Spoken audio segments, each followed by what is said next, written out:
The assassination, new video. What may be the most compelling evidence yet of how Bhutto was killed? The final 4 days in Iowa. It's neck and neck as presidential contenders hit the home stretch. The comeback for late night. Thank you very much. But what about prime time? The strike that's hitting viewers hard at home. And hope floats. A labor of love finally launched.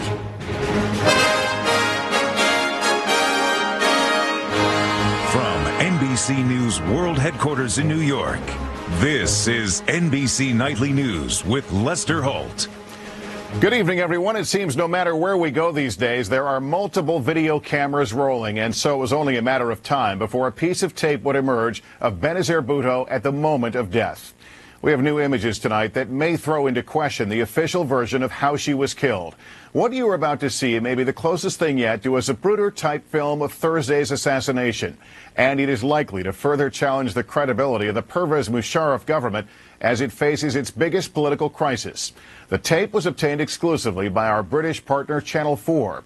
It led their evening newscast, and correspondent Jonathan Rugman starts us off here tonight. It's late afternoon, and a crowd estimated at a few hundred is swarming around Benazir Bhutto's car. A clean-shaven man in sunglasses is watching at the fringes. He's concealing a gun. The man in white behind him is the suspected suicide bomber. The sniper moves in to within a few feet of Bhutto, who is greeting her supporters. He fires 3 shots. The last bang is that of the suicide bomber, blowing himself up. 21 people in all were fatally injured here. You can hear their cries of pain and shock. Look at the shooting again. As the gunman fires at Bhutto, her hair is lifted. Her shawl is also seen to rise, and she falls inside her car. These images, broadcast for the first time, apparently contradicting the official version of events, which insists that Benazir Bhutto was not shot. And as more such images come to light, they will fuel the anger of protesters both here at the scene of the crime and around the country, who feel that they've been lied to by the government, that there's been a deliberate cover-up of what amounts to a massive security failure to protect this country's best-known politician. A surgeon who treated Bhutto on Thursday night said she was shot twice in the head and the neck. You can hear the shots in this footage, and again see the gun. But by Friday, the hospital mysteriously changed its story, saying no bullet wounds had been found. Instead, a government spokesman insisted she'd hit her head against her car after the bomb exploded.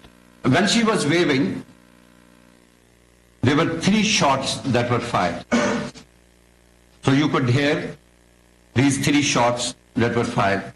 But fortunately enough, none of the shots hit her. But look at the car. There's no sign of blood on the silver-coloured sunroof lever. And though the car was damaged, it was bomb-proof. Every other passenger in it survived. Our pictures show Benazir Bhutto had fallen into the car before the explosion, which suggests she was more likely killed by an assassin's bullet seconds earlier. Today we spoke to a senior Bhutto aide who travelled in the car behind her. She described the government's version of events as ridiculous, dangerous nonsense, a cover-up. If we look at the proximity of the aggressor to the victim, we take into account which side of the victim the aggressor can be seen. And then we see that the scarf at the base of her head lifts very suddenly without any other related movement. It suggests to me very strongly that there was a concussion on that side, or in other words, it looks very much like she was struck from a bullet on the left-hand side, low down on the head. Officials have rejected calls for an independent foreign inquiry into this assassination, though they've offered to exhume Bhutto's body if the relatives who've just buried her request it. That was Jonathan Rugman from our British partner Channel 4. Meantime, after days of rioting in the wake of the Bhutto killing, Pakistan tonight is coming to grips with a new political reality with its upcoming elections hanging in the balance. Our coverage continues with NBC's Michelle Kaczynski in Islamabad. Protest and fire still burn in angry pockets of this nation in mourning, where the army and police also show force, firing tear gas at crowds in Karachi. But the outcry is subsiding. In many places, has turned to prayer. Even in death, Benazir Bhutto today extended the reign of her political dynasty in her will. Her 19-year-old son Bilal will serve as symbolic chairman of her People's Party. I stand committed to the stability of the Federation. My mother always said, democracy is the best revenge. Her husband will take care of politics while her son continues his freshman year at Oxford University.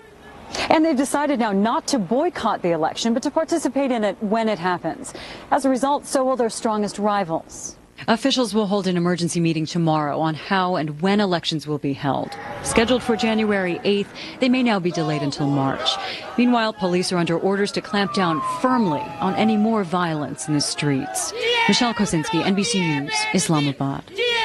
Back in this country, there is no shortage of political drama in Iowa tonight, where a new MSNBC McClatchy poll of likely voters now finds a three-way lead in the Democratic race after a late burst of momentum by former Senator John Edwards.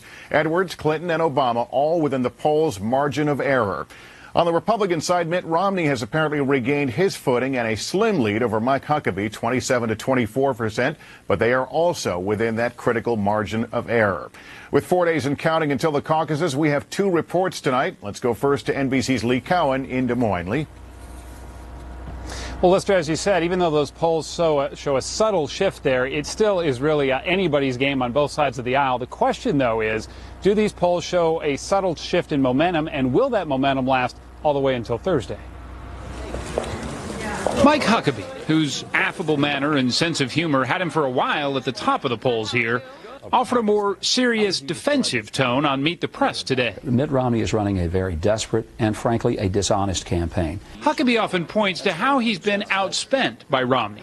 20 to 1, he says. And most recently, Romney's money has gone into a string of negative ads. Belated recognition of greatness. In New Hampshire, it's John McCain Romney's neck and neck with, which has Romney splitting his time and his resources. So that's why I'm contending and working so hard both places. The other guys are just picking one state. I'm working for both. Romney certainly has the wherewithal to dig in deep. Hi, students of Iowa. His is described as one of the largest campaign organizations on the ground, and he, like everyone, is focusing on getting his fans out on a cold Iowa night. When you get to crunch time, the last few days before the caucus, it's all about organization. It's all about finding your voters, getting them in cars, and physically getting them to the caucus sites. Young caucus goers are who Barack Obama is counting on. I need you to caucus for me. He does better with them than either John Edwards or Hillary Clinton, but they tend to be the smallest block of caucus goers. This is the day the Lord has made. Let us Hillary Clinton is praying for a different outcome. She's focusing on older women. They usually outnumber the men in Iowa on caucus night, so history may be on her side. To stand up for the working men and women of this country. John Edwards is relying most on those who caucused for him before, people like Marjorie Connors. But even she says this year there is a lot to choose from. We've always had none of the above, and this year we've got all of the above. Now, the weather, of course, could also be a pretty big factor here. It's forecast to be cold, relatively cold and clear, although cold by Iowa standards is still about 30 degrees, so almost warm to the people who live here. And traditionally, that would indicate a pretty big turnout. Lester. All right, Lee, thanks very much. As we just heard, the campaign of John Edwards is picking up some late momentum in Iowa, but he's doing it in part thanks to the kind of help he often criticizes. NBC's Kevin Cork covers the Edwards campaign, and he's in Washington tonight. Kevin? Lester, good evening. You know, we've been following this campaign for quite some time, and consistently, despite trailing Senators Obama and Clinton for some time, John Edwards has said, look, I've been here before, I'm confident, I know how to close in Iowa. And after being outstaffed on the ground and outspent by millions, our latest MSNBC poll could prove him right. Thank you all so much for coming. He may be from North Carolina, but former Senator John Edwards, campaigning today in Boone, has become one of Iowa's favorite sons. It is time for us to stand up. Fueled by a fiery populist message and One America theme, Edwards, running third for much of the campaign, has jumped to the top of the latest poll. Campaigning here since before the 2004 election, Edwards has sharpened his anti-Washington outsider message. But to pull ahead in Iowa, Edwards has had plenty of outside help. Healthcare in crisis. Help from ads like these, paid for by so-called 527s. Interest groups that raise and spend money on issues but aren't directly tied to specific candidates. I've been opposed to 527s. I think they should be illegal. I've made that absolutely clear. I've said publicly numerous times now that I call on them to stop any ads that they're running. But in Iowa, Edwards has benefited from those ads and the outside groups who pay for them more than the other leading candidates. The thing that Edwards has to be careful of is that he's not practicing what he's preaching. He's talking about getting rid of the special interest politics in Washington, and yet he's benefiting from old school special interest tactics. Another sign of Edwards' growing popularity? He's become the consensus second choice among caucus goers who aren't already aligned with one of the top three candidates. When you factor them in, Edwards beats Obama and Clinton 36-26-26. Edwards also has the highest favorable-unfavorable rating among the leading candidates, 73% favorable. One important factor that both Edwards and to a lesser extent Obama have is that they have higher favorable ratings among Iowa Democrats right now than Clinton. And that means the potential for second choice supporters to come in and pad their totals on caucus night and allow them to edge out Clinton for first and second is very real. And that's the key, those second choice votes. You may recall back in 2004 that helped propel Edwards to a very strong finish in Iowa, second in fact, and this time it just might help him pull off the first major political upset of 2008, Lester. All right, NBC's Kevin Cork tonight. Kevin, thank you. The old year is going out with new concerns about the U.S. economy. Joining us now to take a look at what may follow us into 2008 is CNBC's Aaron Burnett. Aaron, 2007 was the year of the housing crisis. Subprime mortgages, foreclosures, dropping home values. Is the worst over? It's the big question, Lester, and the one that may determine whether this country has a recession or not.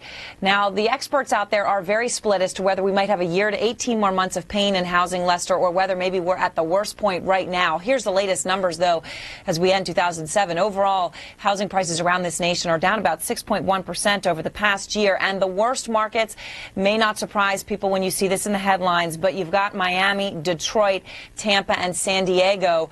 When you look at the top 20 markets in this nation, though, Lester, all of them, save 3, are already seeing price declines. So likely a little bit more pain on that front to come. And as you know, there's been so much focus on holiday sales numbers. They're still being added up. I think generally the thought was they were weak. But there's a new report today on online shopping that finds we spent nearly $28 billion, up 19%. A lot of that, I'm thinking, Aaron, was spent on plastic. So will credit card debt be the next shoe to drop? That is a crucial question, Lester. And we have seen an increase in people paying their credit cards a little bit late, a little bit of credit card delinquency. And despite that increase that you just mentioned in online spending, those numbers that we got today, it still is the weakest holiday shopping season that we've had in about 5 years in this country. But you got to think about it this way, Lester. With energy prices so high and home prices falling, you'd think the consumer would have already fallen apart. But at least so far, the American consumer, you never want to count them out. The R word to use, at least at the end of 07, appears to be resilience and not recession. So we'll see if that'll pan out into next year. We'll take any silver lining we can get. Aaron, thanks very much. When NBC Nightly News continues this Sunday as late-night writers make a comeback, what about the rest?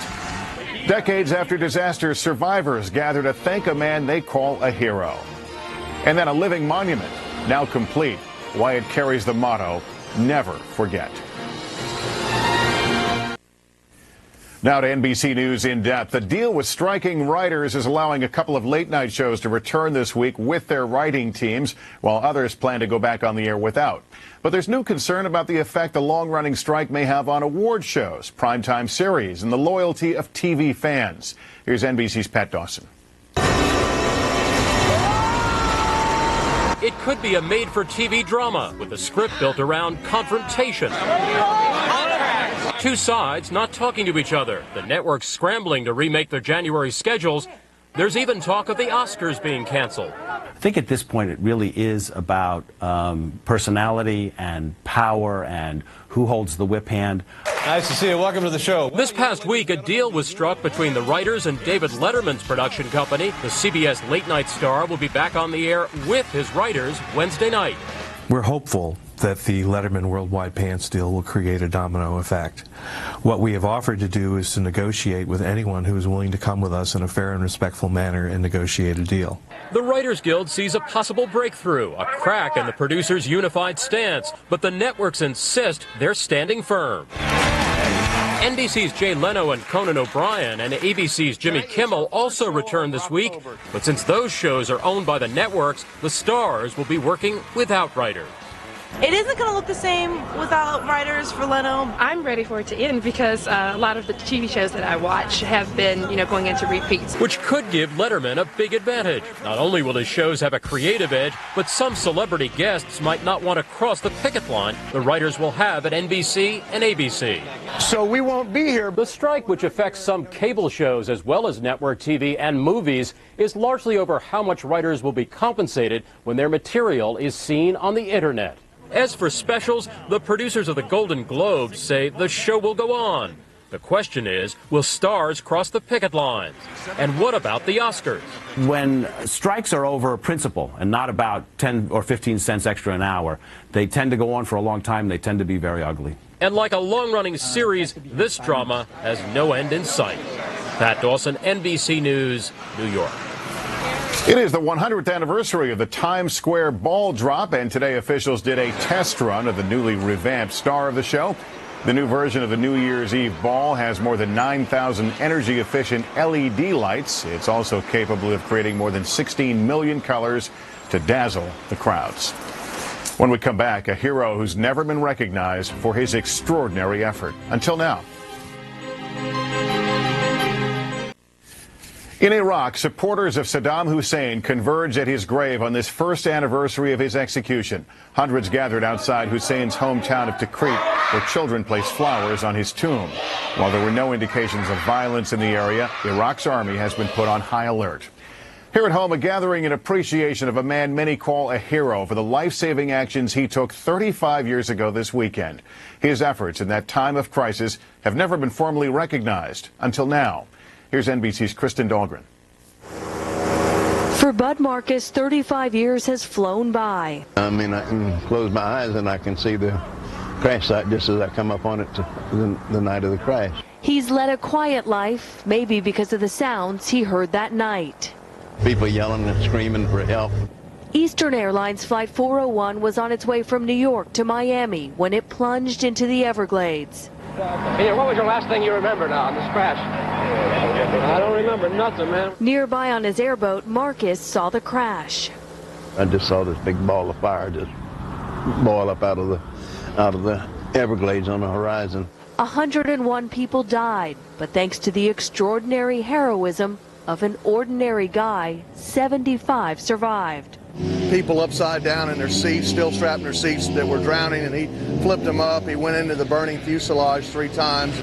Years later, Marcus's health was failing. His airboat was falling apart when word of his plight spread. The Florida airboat community and crash survivors got together, rebuilt his boat, and decided to recognize the man they call the Angel of the Everglades. So on Saturday, 35 years after bringing them out of the swamp, Marcus led some of them back in. We're here today to recognize and to say thank you. More than 100 airboats gathered at the crash site, carrying 50 survivors and family members. Beverly Raposa was a flight attendant that night. And then to hear that sound of that boat coming, it's like, oh, they have found us. Survivors now want to put a permanent memorial on this site to remember those who didn't make it out alive and honor the reason so many of them did. Lives torn apart by tragedy, once again brought together by a man, an airboat, and an incredible act. Kristen Dahlgren, NBC News, the Everglades. And up next, the special history built into this new Navy warship. Finally tonight, the launch of a warship with a very special legacy. It's reflected in the vessel's proud name and in the connection felt by crews who work through their own personal hardship to complete it. NBC's Bob Faw has the story. Through all the grinding, all the sweat, this has never been just a job. This has been dedication. I felt like I was committed to do something here. In a Louisiana shipyard, 500 workers have refashioned 24 tons of steel from the wreckage of the World Trade Center. Twisted girders first turned molten in a nearby foundry, then cast into the bow of what will be the USS New York, carefully, reverently. When you come here, you got to get emotional because you got to realize blood went on that steel. This amphibious assault ship is also special not just because some of its steel survived 9/11, but because the ship itself survived Hurricane Katrina 2 years ago, even providing housing for workers who had lost their homes then. Overcoming disasters, man-made and natural, it is a symbol. Show the world what we can do, to show that determination that we as Americans have, you know, that you can't keep us down. Earlier this month, over 2 full days, the 684-foot vessel was moved from a construction site to a dock nearby. When commissioned next year, it will be used to transport Marines and Special Operations Forces. It will literally lead the way for this country as it takes the global war on terror to foreign shores and does the country's business. So, with modern tools, they labor, as did warriors in ancient times who went to the ends of the earth seeking the best metals for their swords. Only this time, the precious metal came to them. This was not a job. This was an honor. This was an honor. Working on a living monument, a ship whose motto is never forget, as these workers never will. Bob Faw, NBC News. And that's NBC Nightly News for this Sunday. Football night in America is coming up next, followed by Sunday Night Football. The Titans take on the Colts. I'm Lester Holt reporting from New York. For all of us here at NBC News, good night.